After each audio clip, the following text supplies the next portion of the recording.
helping you with real estate, Mr. Mike Johnston. I'd like to welcome everybody out to our webinar today. We're going to be talking about the RE14, the Buyer Representation Agreement. And this is a form that you could download if you want to have a copy of the presentation or the materials. You can go to professionalrealestateschool.com. On the main page there, it shows the different podcasts, the different Zoom meetings that we're having.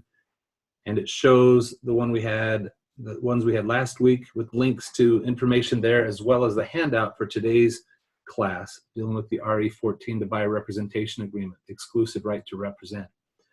This is the March 2020 form. You go online right now to Form Simplicity or Instanet, any of those particular sites, you're going to see that they have been updated. I notice sometimes on the top it shows July of 2019, but on the bottom of the form it shows March 2020. So just so you know, make sure that you look at that and that you're using the most recent form that's available. So March 2020 is the form, so the RE14. Now, keep in mind that in order to represent a seller or in order to represent a buyer, you must have a written agency document. That is what this particular document is. The RE14 permits us to represent somebody. So if you hear somebody say, my client, that means they better have a representation agreement either with them as a seller or with them as a buyer. Otherwise, they're a customer, and that's fine. You're not required to have a buyer representation agreement in order to work with a buyer. Some people argue that the buyer representation agreement ties somebody else in to each other, so you're required to work with each other. And that can be the case, but if you're not doing your job, then you're not going to be having this person wanting to be tied to you anyway. So let's go through this particular document, go through the pros and cons of everything that's there. All right. So you should be able to see the screen that I'm sharing here, and I'm trying to get better. So I've learned, I now have this little super cool green thing that shows you where I'm talking about. So as I get better and better with some of these online classes, hopefully we'll get things to work out better. The next thing I need to work on is having my camera be somewhere else, because I look up a little bit when I'm looking at the other screen, and hopefully that doesn't bother you too much. Okay, the RE14 Buyer Representation Agreement. It starts off here with the date, of course. You'll put down the date, and you'll put down your name as the agent.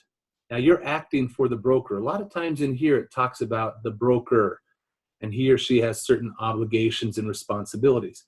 And you are an agent. You're acting on behalf or for the broker in many instances.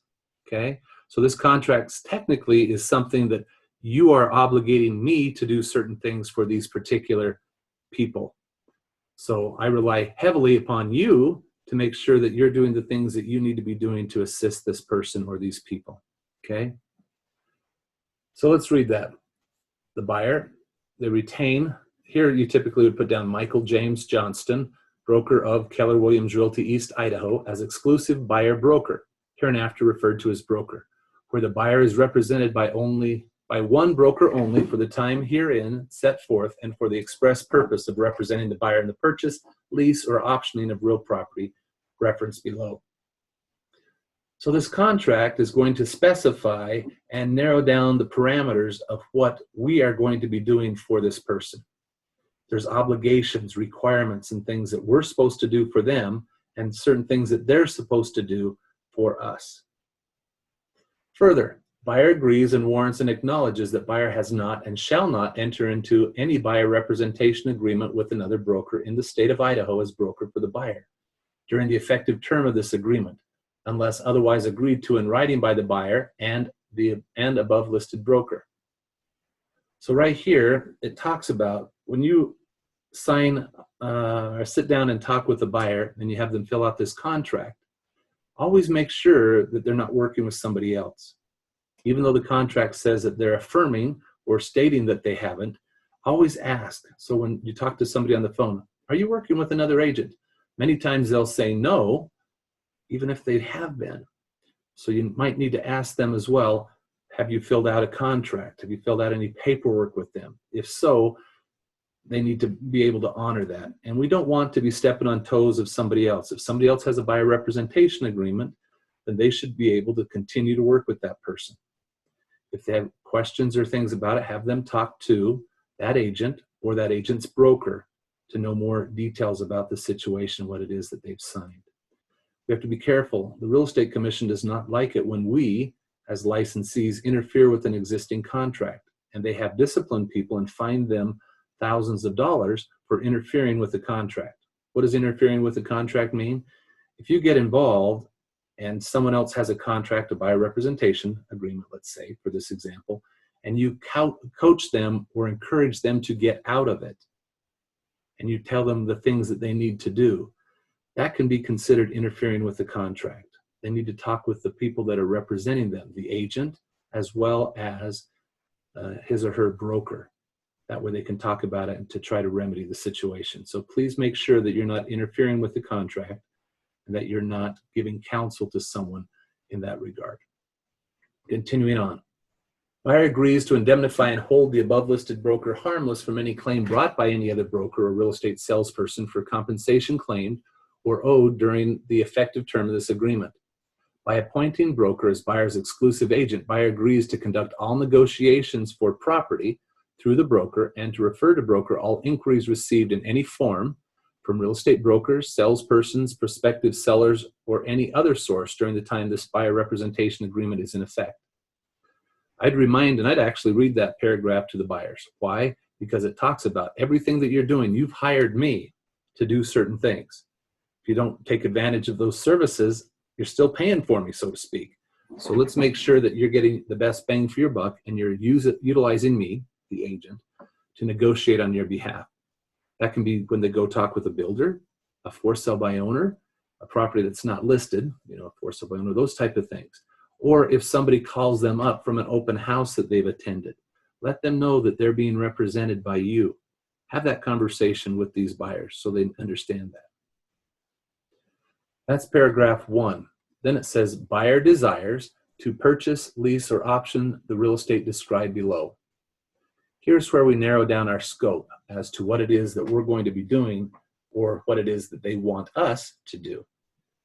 You can mark residential income, commercial, vacant land, custom build job, or other. So make sure you mark what it is. Typically, you're going to mark the residential part here. Applicable cities. We don't work the entire state of Idaho. And if you're saying that you do, I don't think that you're willing to really do that. It makes it very difficult if you're going to be a Pop-Tart and jump up and go to Coeur d'Alene to look at the properties and preview them for a prospective buyer. Maybe you will, but I highly doubt it. So we need to specify what exactly is the scope that you will be doing for this person. You can put down the cities, you can put down counties, or you can describe it another way. You can put down properties listed in the Snake River Regional Multiple Listing Service. That opens up a large area though. But I try to find out where these people want to be. If they want to be in Power County, if they want to be in Bannock County, Bonneville County, Fremont County, Madison, Bingham, you could do it by county. Maybe these people want to be in a certain school district to keep their kids in. You could put that down for the other geographical area or other description in District 93 or School District 25, depending what it is that you have.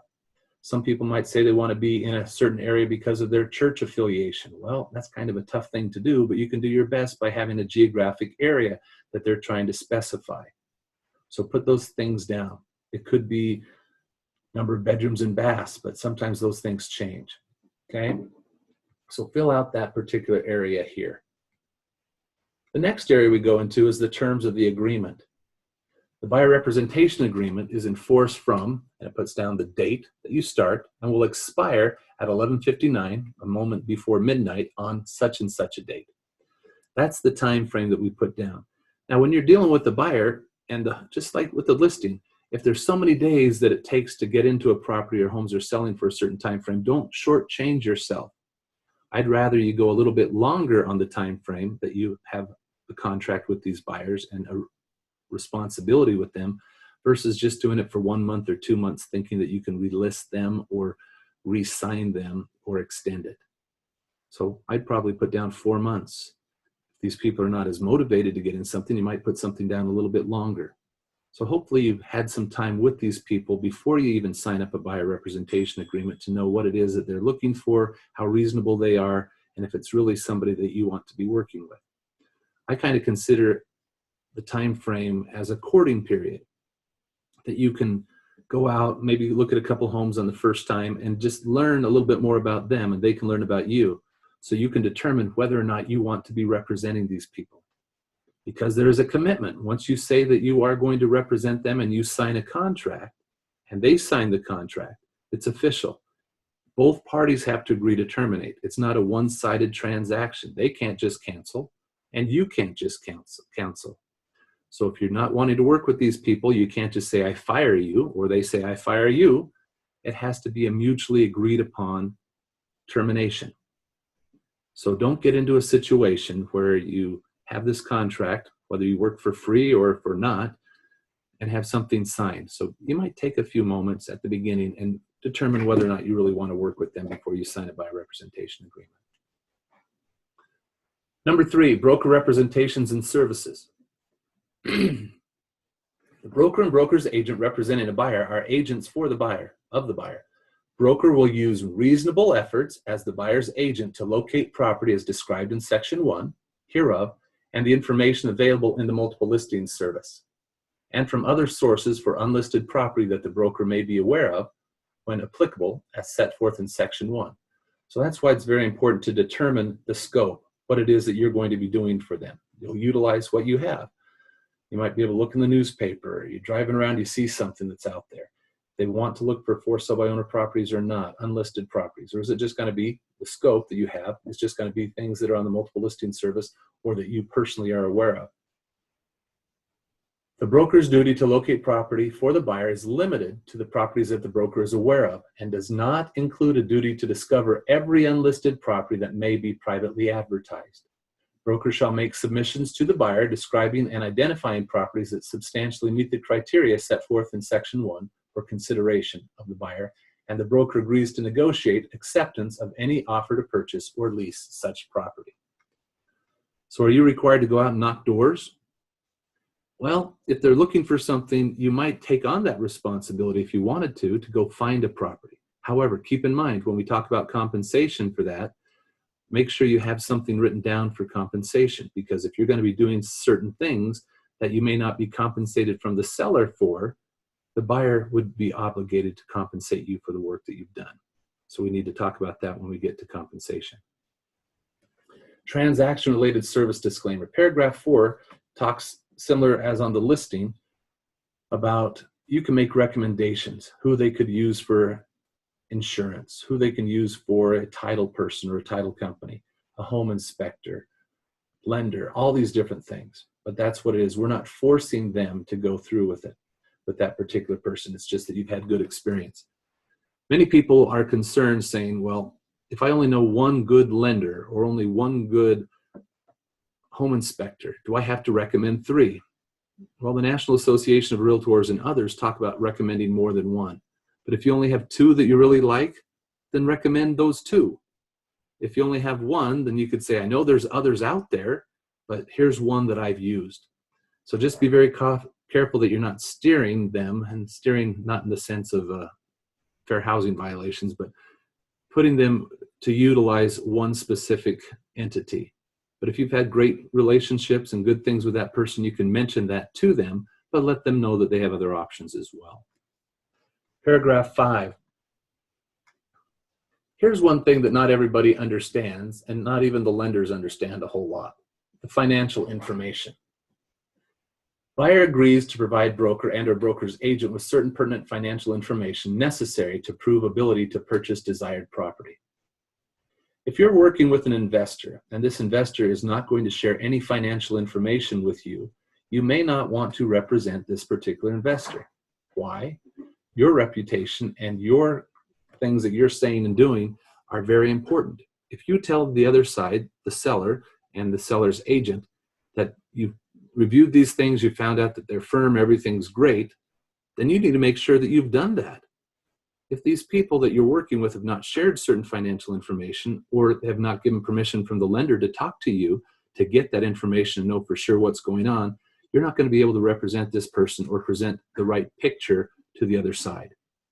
Have you ever had an experience when you talked with the agent working with the buyer and they say, oh yeah, they've gone in, they've got pre-approved or approved, everything's fine, we're going to be great, no problem whatsoever, just to come to find out that they had a late payment or some other thing that needs to be discussed and worked out?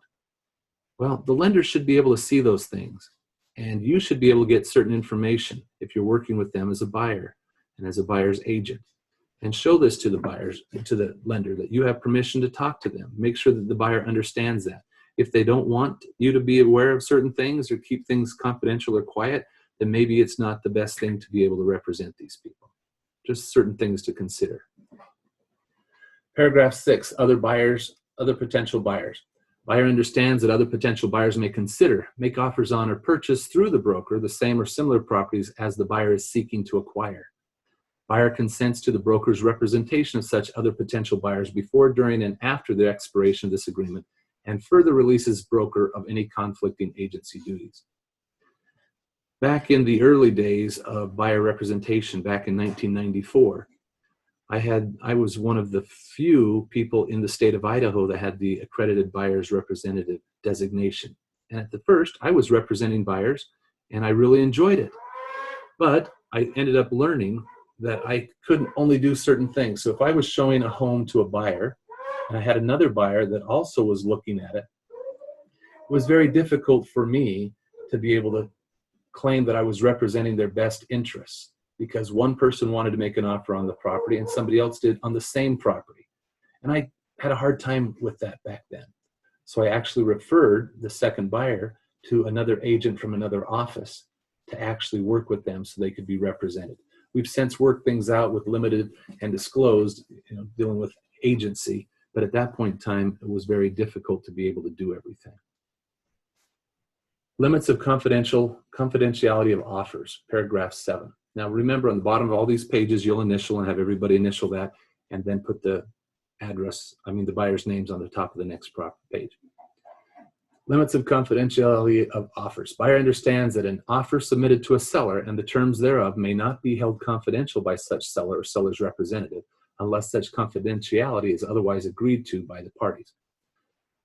You may want to write down in an offer that the buyer and seller will hold this information confidential and not disclose it to anybody else.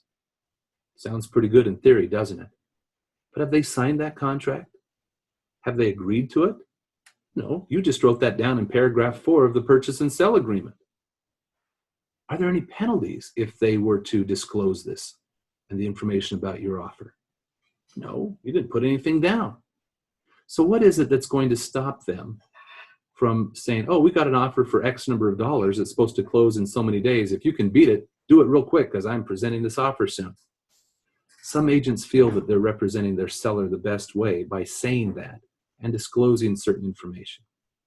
So we need to have a talk here with our buyers that we may not be able to hold everything confidential. We may not be able to hold that their name, who it is that's buying this property as well, would be held in confidence or kept quiet by everybody. If you really want something like that, you need to have a confidentiality agreement signed before even presenting an offer. How often does that happen? Not very often. In the commercial side of things, it could be a little bit more that things like that would happen. I've signed confidentiality agreements. It's understood about those. But you always have to understand, what are the ramifications if you don't hold something confidential?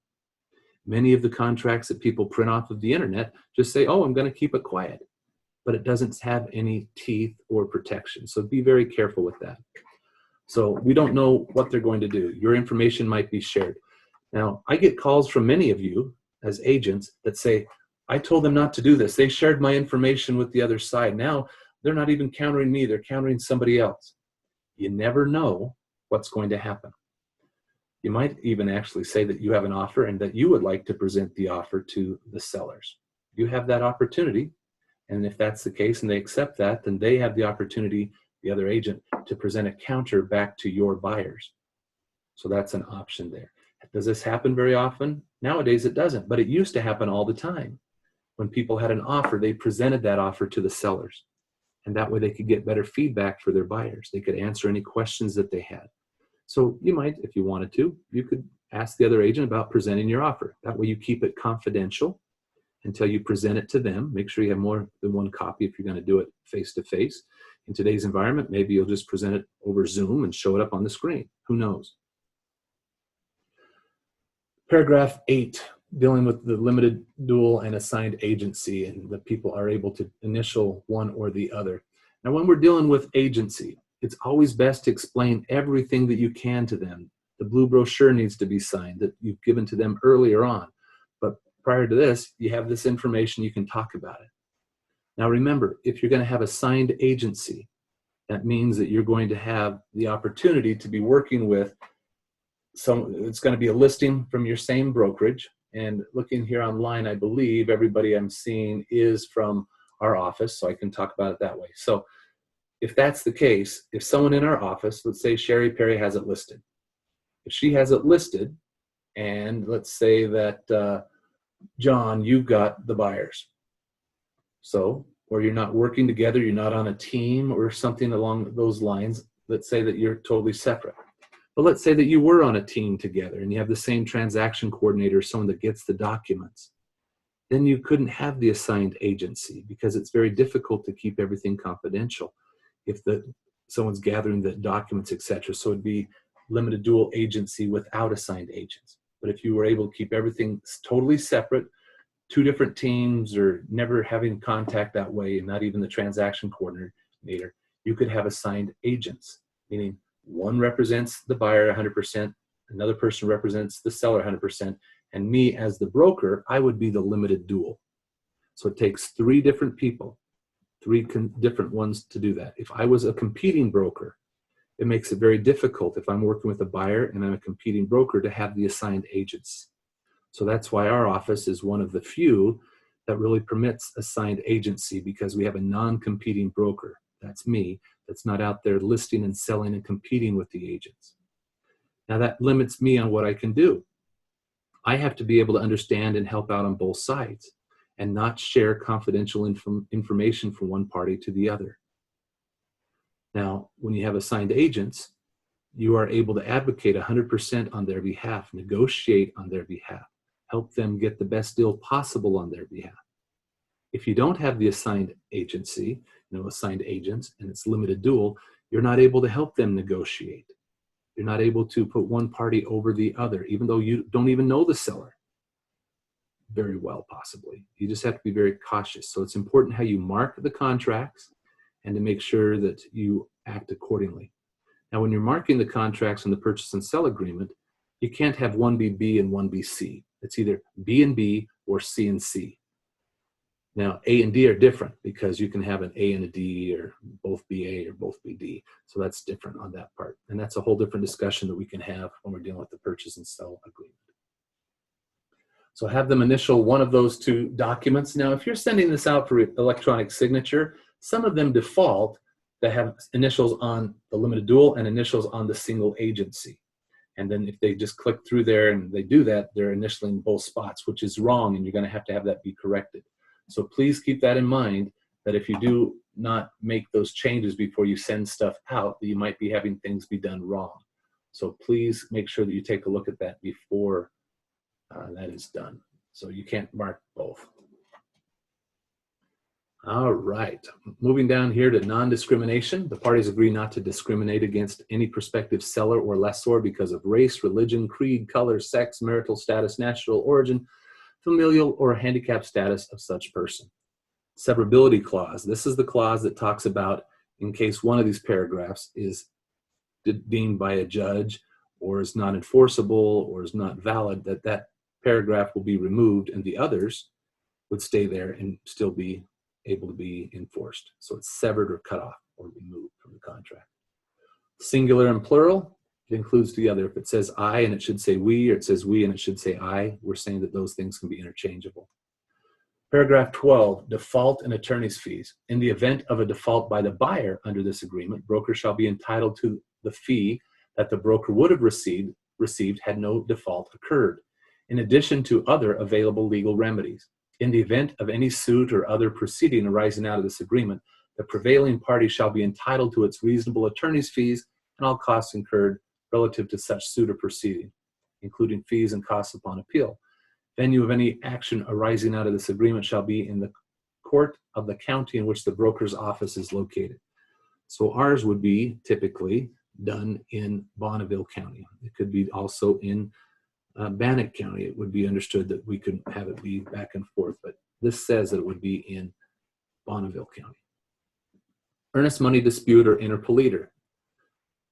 Now, if there is a dispute on the earnest money, and I have another one today, it happens often that we have disputes on this. So make sure that when you're filling out and consulting with your buyers, as well as your sellers, that you explain to them that earnest money is not a guaranteed thing that they'll get it back.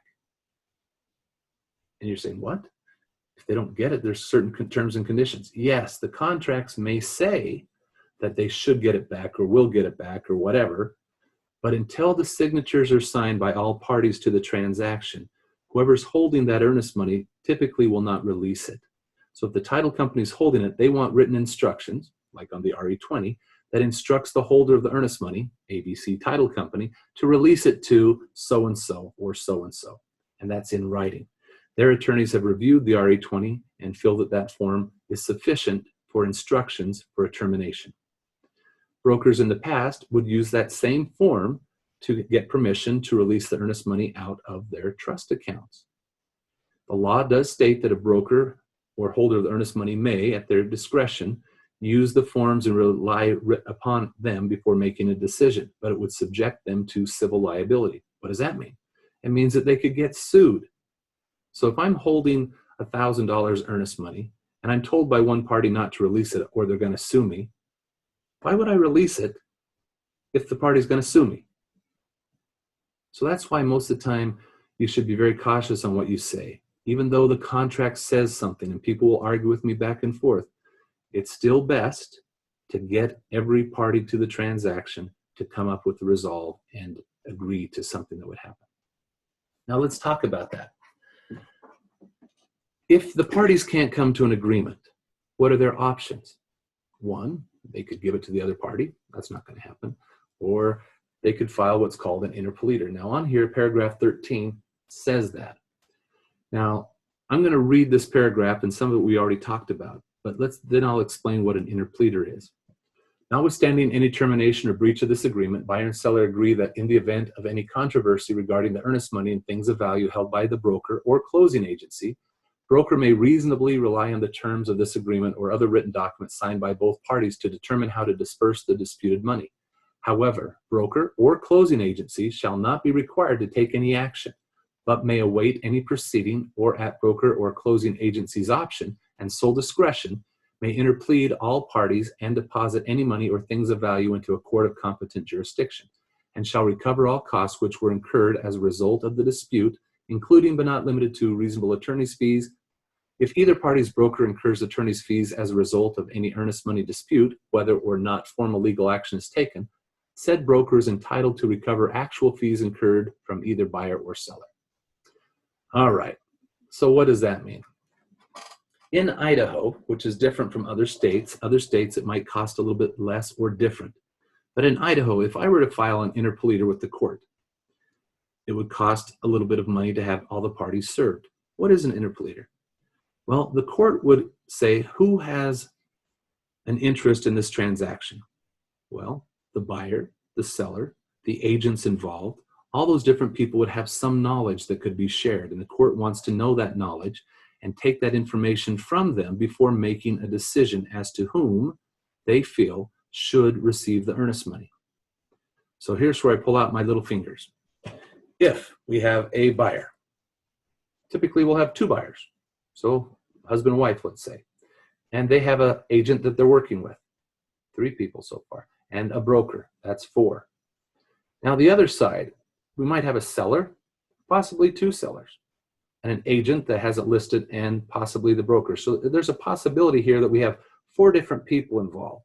Now that can get more if we're dealing with commercial transactions and other people that are involved as well. But let's just say that there are 8 people in this transaction.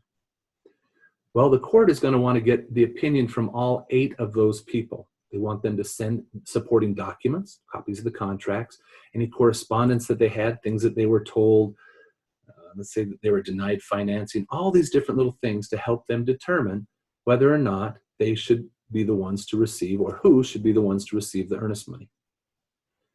The court charges roughly, well, it costs about $100 per person to be served. So right now, if you have $1,000 for earnest money, $800 of that is now being spent for this interpleader. And there's some money that the attorney's going to want as well. But let's just say in this case, $800 is taken out of it. So out of that, we now have $200 that's left. The judge is going to go through, or the court, depending who it is, will go through all of that and determine that the buyer gets that earnest money. So now the buyer gets $200 out of the $1,000. Or they might say the seller gets the earnest money. The seller now gets $200 out of the $1,000. Or they might say, let's split it. I think that you should both get part of it. So $100 for the buyer, $100 for the seller. Well, that's far from the full $1,000. So many times what I recommend is, instead of filing an interpleader, is why not just split the earnest money up front if you can't come to an agreement. So that way the buyer gets $500 and the seller gets $500. That's still more than the $200 that they'd get if they got the whole thing after the interpleader, or that's still more than getting $0 after the interpleader. So that's something that you might discuss with your buyers when you're talking about these particular things. Now, there are other options that could be out there. You could go to small claims court and have things taken care of there and plead your case. That's an option as well, depending on how much the earnest money is. So please keep those things in mind, but it's not an absolute that the buyers are going to get the earnest money back. Paragraph 14, compensation. This part is kind of interesting. Now, I just want to let you know that if you're filling out this buyer representation agreement, I don't want you to put down $0 down for compensation, or as offered in the MLS, or $0 for nothing at all. This is a legally binding contract, and part of it has to do with compensation. If you're promising to do all these things and you do it for $0, me as your broker, I don't permit that. None of us work for free. So typically, company policy would be to put down 3% is what we would expect. Now, you can always go higher than that if you'd like, but a minimum of 3% is what I would put down on these services that we have. And also a termination fee or a cancellation fee of 1% or $750, something like that. And I'll talk more about that here in a moment. But here, compensation. And it says check all that apply. If I check A, if the property is subject to a listing agreement with the broker's company or a cooperating broker through the multiple listing service, the fee would be the amount equal to the compensation offered by the aforementioned brokers, but not less than blank percent. So if we put 3% in here, 3% of the selling price, and let's say that they're only offering 2.5% on the MLS. That means that that other 0.5% may be required that your buyer pay that 0.5%. Is there anything wrong with that? No. Does it mean you have to collect that extra 0.5%? No. But you are protected in the event that there's a property out there that they put down $1 on the multiple listing service. We haven't seen a whole lot of that in our area, but other areas, sometimes they put down $0, or they'll put down $1, or some other amount that's a token figure because the MLS permits them to do that.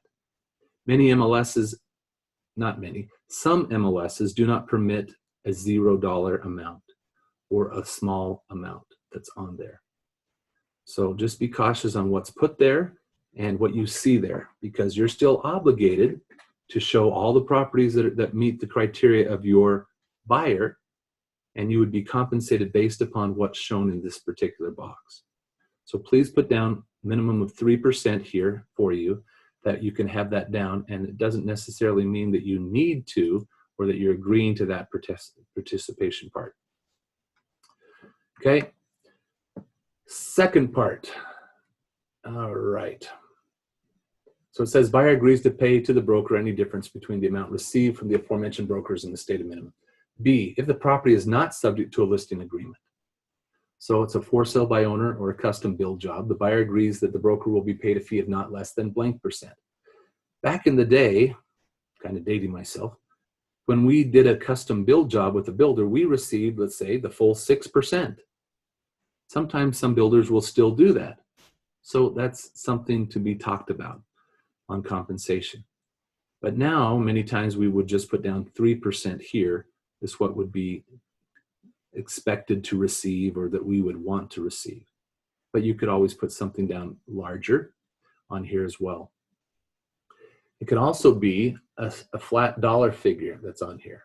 So you can see that maybe the builder's only going to pay you a certain dollar figure, so you could put that on here. Now keep in mind, it says the broker shall first seek to obtain this fee through the transaction paid by the seller. If the fee cannot be obtained through the seller, the buyer will be responsible for such fee stated above. Okay, so if that's the case, then you can put down something here, and then you're going to go and approach the seller first to have them compensate you based on that. Okay, so keep that in mind. C, if the property is leased. This deals with leases. So if you're going to do that, then that's another option. I'm going to not deal with the leases today. Retainer fee, the buyer will pay the broker a non-refundable retainer fee of X number of dollars due and payable upon the signing of this agreement. In the commercial side of it, sometimes people will put you on retainer, meaning they want to get advice or counsel from you, and you may or may not actually help them in writing up a contract or doing something, but maybe you will. So they might retain you with this document, and they put down an hourly rate for E that they're going to pay you an hourly amount for your advice or consultation. So that would be what D and E talks about. This compensation shall apply to transactions made for which the buyer enters into a contract during the original term of this agreement or during any extension of such original or extended term, and shall also apply to transactions for which the buyer enters into a contract within blank 90 calendar days after this agreement expires or is terminated, if the property acquired or leased by the buyer was submitted in writing to the buyer by broker pursuant to Section 1 hereof during the original term or extension of the term of this agreement. The fee shall be paid at closing or lease execution unless otherwise designated by the broker in writing. The closing agent for this transaction is hereby authorized to pay the above mentioned compensation at closing. All right, so we have that information that's there for the people to be compensated. Now, if your buyer goes around you and chooses to do something thinking that they can talk to the seller directly and not be and not have to pay a fee, and the seller thinks that they're going to be able to save some money, be very cautious with that, because this document says that you can still be compensated. And I have at times in the past taken the buyer representation agreement to the closing, to where it was being closed, and I showed them this, and I have received the fee when someone tried to go around. First, we're going to try to work things out, right? But that's, if it came down to it, it's possible to do that. Another thing is, you want to explain to your buyers that you are there to negotiate and you're going to be compensated for that. And now it's not about you, so be careful how you explain things, but talk about the benefits. You're there to protect them. You're going to review the contracts. If it's a builder or somebody else that puts together a contract, that contract may or may not be in the best interest of your buyer. Many times if there's a contract that's drafted by a seller or a builder, it protects them. So you need to make sure that you're able to review it, etc., and see if it's going to work out. Now, state law says that the broker, he or she, is the one that's responsible, the responsible broker, for the documents for the transaction. So if I'm listed as the responsible broker and the seller has their own documents, we may not want to use them, especially if a builder chooses to rewrite the contract on a purchase and sell agreement or on their own documents. Many times we will not permit that because it's written one-sided and it's not written on the Idaho Realtor forms, which protect both sides. Okay. The very last part of paragraph 14 says, in the event the buyer purchases any property as described in section 1 without utilizing the representation of the broker named above, within the time this agreement remains in force, the above stated buyer shall be liable to the broker for a cancellation fee equal to blank % of the selling price of the property acquired or a flat dollar figure. Now, you're saying, well, if these people aren't happy with me, then I'm willing to terminate the contract. Well, what if they are happy with you, but they just want to terminate it anyway? If you don't have a termination fee of $750, $1,000, 1%, or something here, when these people call me, and they typically call me and they don't call you when somebody's unhappy, they just say, I want out of this agreement. Well, I typically pull it up and I look at it, and if there's a zero or nothing for a termination agreement, we don't have a whole lot we can do because they want out of the contract, and we've already agreed that we'll let them out for $0. So put down a number, put down a dollar figure. That way we have something that we can talk about with them, and we can negotiate and say, okay, let's get this corrected. And that way, or if there's a fee that needs to be paid, they could pay that fee to get out of a contract. If you've done something totally wrong, or you've forgotten to do things and it would be better to get out of it, sure, we don't have to charge that fee. Even if you wanted to let them out, you don't have to charge that fee. But by having it there, it's a point for discussion. All right? Paragraph 15, other terms and conditions, we can put that there. 16, communication, failure of the buyer to reasonably maintain communication with brokers of breach of this agreement. 17 permits us to transfer the documents electronically. Now, if the contracts come back and they're not legible, we're all agreeing that we will redo those and make them so that they're legible. Wire transfer warning, talking about that. Authority of signatory, the buyer, if they're a corporation, partnership, trust, or estate, that they will provide us information. They're saying that they are able to do so, but we would also ask them to provide proof. Paragraph 20, merger, and time is of the essence of this agreement. So any addendums that exist or exhibits, all these things tied together become part of the agreement. We need to make sure that they're available and all parties have agreed to everything. Paragraph 21 and 22 are new to this contract, and we talked about them the other day. However, force majeure means that it's an act of God or some nature or something else has happened. The COVID-19 virus, a flood, a war, riot, strike, something that is not permitting the transaction to go forward. So if that's the case, we're stating here that we understand that there could be a force majeure event, and if so, that we will do our best to overcome it, avoid it in any way, shape, or form that we can. Paragraph 22, access. Buyer acknowledges that by entering into this contract, the buyer is requesting the broker to provide buyer access to real property owned by third parties, and that it is impossible for the broker to screen and or monitor the individuals who reside in and or own the real property listed for sale or rent.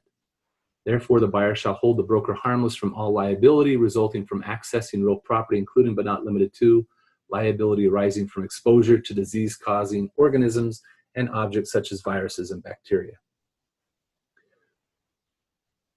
Let's say that you take some buyers into a home, and this home has the coronavirus, and your buyers get it, and they die.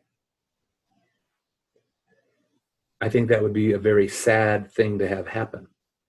And I can see lawsuits happening that says, oh, Fred Flintstone took my wife into this home and my kids to look at it, and they knew that there was the virus there, and they passed away, so I'm going after them for attempted murder or whatever they want to do it. Our Association of Realtors is mindful that we don't have control of that. We don't have control if someone were to slip and fall in a home or get hurt. There's so many different things that are unknown. So these two additional paragraphs, I think, are very important that we have in our contracts. Now, if you currently have a buyer representation agreement or a listing agreement that's signed, we have entered these particular clauses in Instanet, or Form Simplicity, where you could download or have them print onto an addendum, and you could add these clauses to your existing listing or to your existing buyer representation agreement. If not, I'd make sure you're utilizing the most recent forms. And right now, in Command, it doesn't have the most recent of these two forms there, but in Instanet and Form Simplicity, they're there. So utilize these forms to protect yourselves and your sellers. it brings up some discussion. There's no way that you can monitor buyers if they go different directions inside the house. And it talks a little bit about that on the listing agreement. There's no way that you can know what's happening if your buyers have the disease and they go into a house and the seller gets sick because of it and passes away. So it's a good discussion to have there. At the bottom of this particular page, the buyer signs, fills out their address information. The agent signs on behalf of the brokerage so that we have a binding contract and date those types of things. Okay.